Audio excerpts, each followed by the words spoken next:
Yep. There she goes. 154, Pete.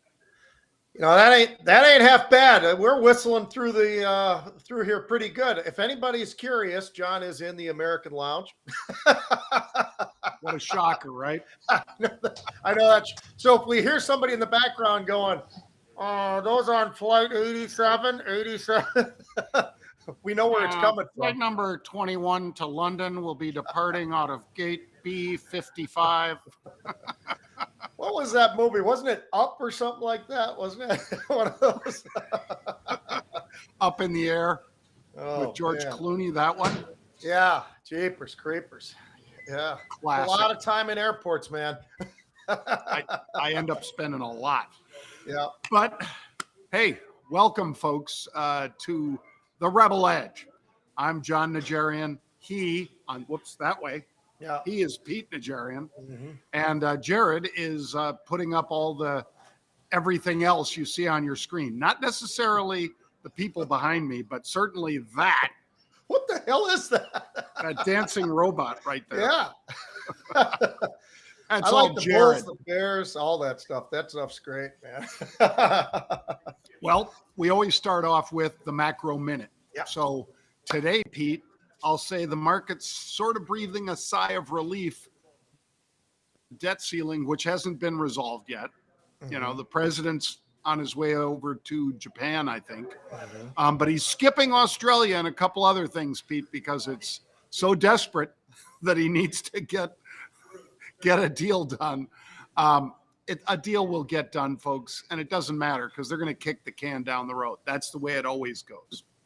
Yeah, it is pretty interesting that the president decided to make this move at this time, John, knowing exactly what was going on, knowing exactly what was happening with McCarthy and where he wants to go. So it is interesting. That is what the market's waiting for, though. It's no longer about earnings. It's no longer, right now at least, about the banks. It's all about, hey, are we going to get a deal? Well, like you said, John, they'll kick it down, but is there any cuts? Are they going to give up anything?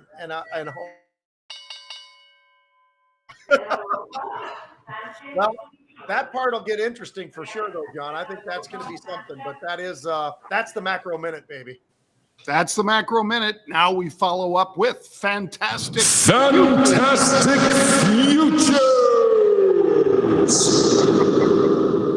All right. Pete, I'm going to say because we're getting closer to a deal on the debt ceiling, gold is down over 1% today. My read is that people would like there to be more calamity, people that are in the gold space, that is, and Bitcoin for that matter, that if there's, if it feels like, at 50-50, it could happen or not, well, then you'd see both those commodity gold and the currency Bitcoin rallying, but you're not seeing that today. Right. Bitcoin's been planted at 27,000, it feels like, for quite some time, John. I think on the other side of things, I'm going to give you nat gas again. And the reason I am is this thing's on fire, John. We've been talking about it for a while now. And if you just go back not too long ago, early May, we were talking about 216 a week ago. Now it's 255. This is a big move, 7.5% move today. Keep an eye on this. Oil's not doing a whole lot, crude, but nat gas is, and it's making an explosive move to the upside. Yep.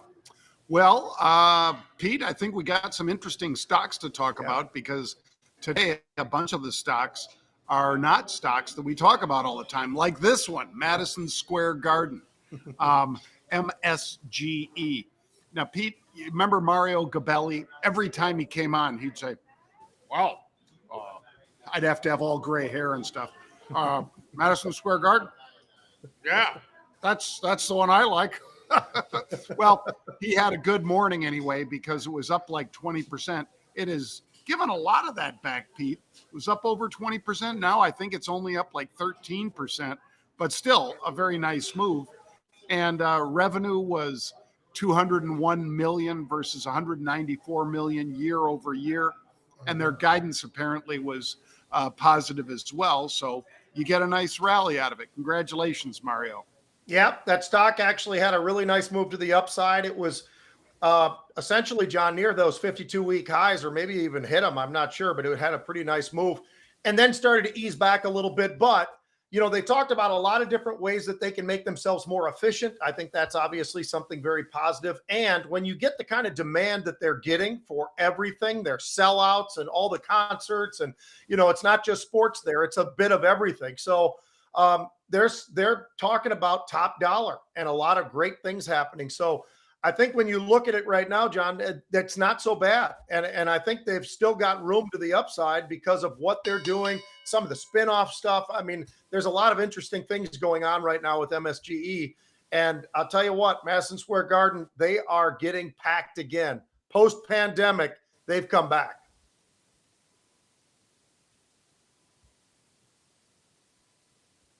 I feel like, are we losing him, Jared? Yeah, I'm afraid so. Oh, John, whoops, sorry. There Forgot to take off my mute. I was hearing stuff in the background here, Pete, about flight announcements. But good news about Madison Square Garden. Let's talk a little bit about Take-Two Interactive. Great news here because they plan to deliver, quote, several groundbreaking titles. And they projected growth all the way out to 2025. So that is a positive, and the stock is up double digits on that, Pete. Yeah, stock really did react really well, John. It hit 52-week highs, absolute incredible volume, 5 times normal volume.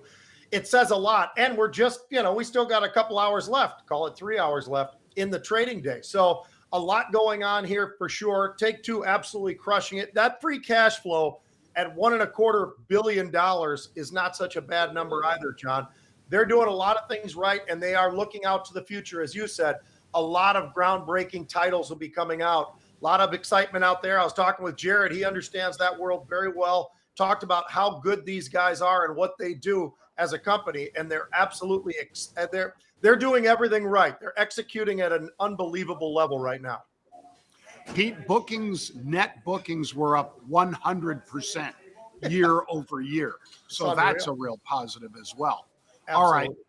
Now we're going to talk about a stock that, even though it's name brand, of course, Netflix, we don't talk about it every day, really, Pete.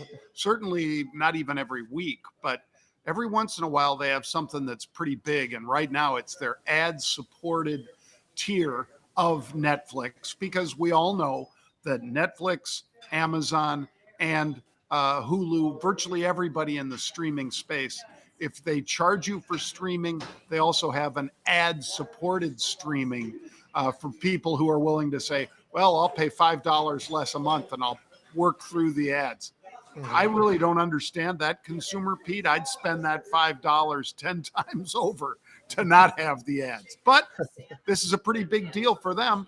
And they're saying that, they'd interpret this as being a whole bunch of subscription accounts that they're holding on to rather than losing. Yeah, and they're talking about the number of new subscribers, John. I mean, and that's something for sure that's going to be something great for them.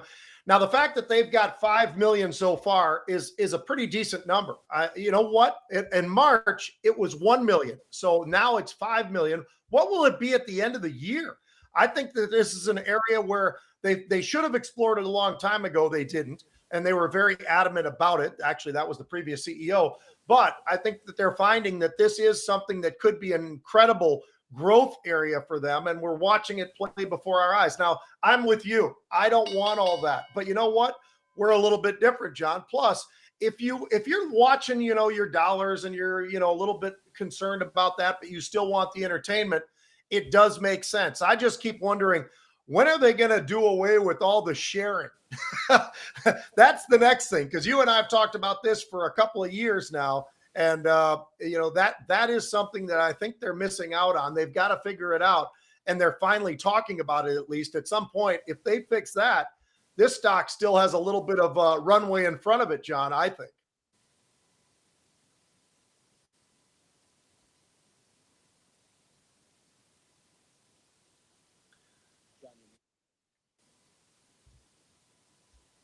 You may have to. Yep, there we go. I got her off again, Pete. The Netflix model, I think, is unique because virtually all of their content is third party. They have a studio, yes, and they do produce content like I think the Gray Man, Pete, which I really liked. But I think this is just one to keep your eye on how well their ad-supported platform works out. All right, let's hit this one, Pete, because again, one that we don't talk about all the time, but had some very nice double-digit gains today was Bath and Body Works, BBWI. They basically raised full-year outlook to over what the street was looking for. That's a positive, of course. They affirmed revenue in the flat to mid-single-digit decline, however. But apparently, they've tightened their belts, Pete, and they're able to eke out a little more profit, even though they have cut the revenue back a little bit. So that's one of the reasons that the stock is moving higher by double digits today. Yeah, nice move. Very, very nice move. Beat on earnings. That was impressive. They talked about a lot of different things, John, but they were saying one thing that is a little bit surprising to me. They have not seen customers trading down. And that's obviously a positive as well, because that would be something that I think a lot of people would expect to have happen. They're not seeing that right now. They also talked about that rewards plan that they've got. 37 million are enrolled in that. So it really is something special. They've done an incredible job. And, hats off to them. They have navigated through a very difficult time, and we'll see. It looks like John's going in and out and in and out. I'm going to go right now. We're going to start with sports because we don't know whether John's for sure in or out, but right now he's off to the side and he will be jumping in. Why don't we start off with the Miami Heat? Now, what they're doing, John, this year, and we've talked about it time and time again as we've gotten into the playoffs of how good these guys are playing, how much Jimmy Butler really has contributed as a leader to this team. They just went up to the Garden and absolutely waxed them pretty good. And on top of that, how about that third quarter? It was a record-setting quarter for them. The Miami Heat had never scored that many points in just one quarter. Third quarter, they scored 46 points on their way to a nice beatdown of the Boston Celtics, who are a heck of a team, great place to play. A lot of people get intimidated by the Garden because of the fans and everything else. Miami didn't do that. As a matter of fact, you go to that third quarter and you go, wow, these guys are really on fire. So what do you think about that game, John? And do you like the Heat in this series? Well, I was reading on CBS Sports, Pete, before the game that they were saying, well, about the best they can hope for is keeping it close, playing in the Garden, all those things that Pete was just saying. And instead of keeping it close, they beat them. Whatever, 123, 116 or something like that, Pete. So it wasn't like a last minute shot. It was, that they stayed with them the whole game and then sort of pulled away a little towards the end. So I would give them all kinds of credit going up to Boston and winning there, Pete. Yep. Tough environment, and they did an absolutely excellent job. All right, now we're going to jump off to FSU football. That's Florida State for the people who don't really follow college football that close. Here's why it's interesting, John. This was a team, a school that was really starting to struggle until they hired their coach, Mike Norville, who's done an unbelievable job. He brought them back to being one of those prominent teams once again. His football team last year was somewhere in the top 10. He's done an amazing job of recruiting, and that's difficult. It sounds easy, but it's difficult, and here's why. When you fall out, those players don't want to go there any longer, right? I mean, they want to be with the winners. So they're going to go to Florida. They're going to go to Alabama and Georgia or Miami or wherever. But this guy brought them back because they were definitely burning out pretty good. They had 10 wins last year. They were 10-3. They had 3 losses that were very, very close losses. This was a team that was on the verge of being outstanding. They were very, very close. Well, they've gone into the transfer portal, and you and I have talked about this, John. Basically call it college free agency. And they have absolutely crushed it. They are now ranked number 5 in the portal in terms of those 4- and 5-star guys. Not many 5-star guys out there, but 4- and 5-star guys. They are right up in there. And it's unbelievable what they've been able to do, John, in a very short period of time. How about this? They got a cornerback. They got a wide receiver just today signed from Michigan State, Keon Coleman. absolute baller. I mean, this will be a big addition to that team.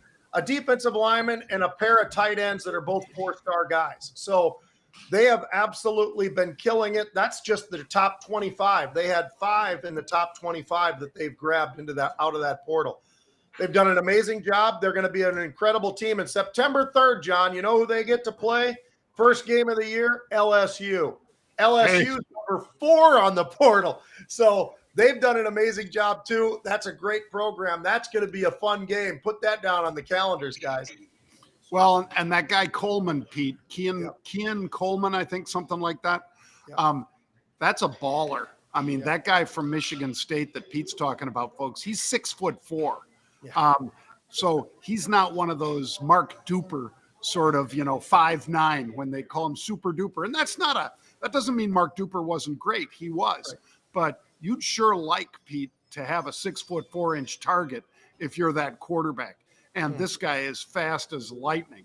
So Michigan State, again, nothing against Michigan State, but if I had the opportunity, Pete, to play at Michigan State in the cold or being in Tallahassee, I'd be in Tallahassee.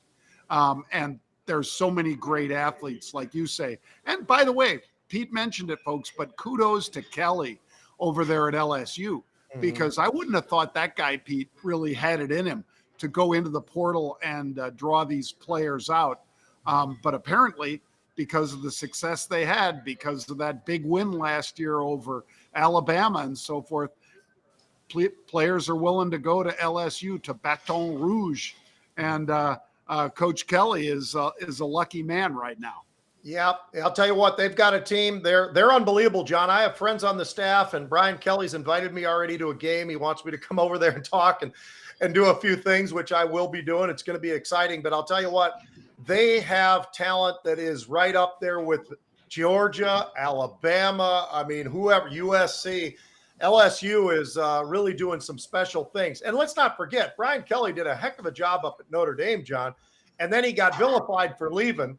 I think he really enjoys it down there. I think he loves that Southern barbecue. He loves that food down there, and it's a great place to play. And how about a stadium that they've got? Death Valley is probably somewhere in that top 3, I would think, in all of college football. Yep. Well, folks, that's going to do it for this week of the Rebel Edge. We don't broadcast on Friday yet.